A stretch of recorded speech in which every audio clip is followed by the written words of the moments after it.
აფხაზეთის ავტონომიური რესპუბლიკის მთავრობის თავმჯდომარე ლევან გალობლიშვილი აფხაზეთის ჯანმრთელობისა და სოციალური დაცვის მინისტრ ლაშა ქარდავასთან ერთად საქართველოს ოკუპირებული ტერიტორიებიდან დევნილთა შრომის ჯანმრთელობისა და სოციალური დაცვის მინისტრ მიხეილ სარჯველაძეს შეხვდა. საუბარი შეეხო გამყოფი ხაზის ორივე მხარეს მცხოვრები მოსახლეობის საჭიროებებს, სოციალური მიმართულებით არსებულ პროექტებს და ჰუმანიტარული მნიშვნელობის საკითხებს. მხარეებმა ასევე აფხაზეთიდან დროებით დევნილი მოსახლეობისთვის სამედიცინო სერვისებზე ხელმისაწვდომობის გაუმჯობესებისა და სამომავლო ურთიერთთანამშრომლობის საკითხები განიხილეს.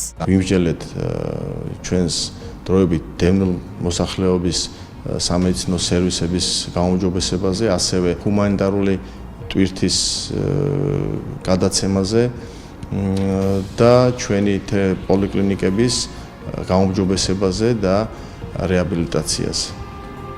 მე დარწმუნებული ვარ, რომ ჩვენი ესეთი თანამშრომლობით ძალიან ბევრი სასიკეთო და მნიშვნელოვანი ნაბიჯები გადაირქმევა. ჩვენთვის მნიშვნელოვანია დევნილ მოსახლეობაზე და მათ საკითხებზე, მათთვის საჭიროებო საკითხებზე მუშაობისას კოორდინაცია ეს განსაკუთრებულად მნიშვნელოვანია და მეორეს მხრივ არანაკლებად მნიშვნელოვანია აფხაზეთის ოკუპირებულ ტერიტორიაზე მაცხოვრებელი ადამიანებისთვის იმ სერვისების მაქსიმალურად ეფექტიანად მიწოდება, რომელიც აქვს საქართველოს ხელისუფლებას შეთავაზებული და ამ თვალსაზრისით უაღრესად დიდია ამ სერვისების ეფექტიანობის ზრდაზე დამოკიდებულება სამშვიდობო პროცესებისა.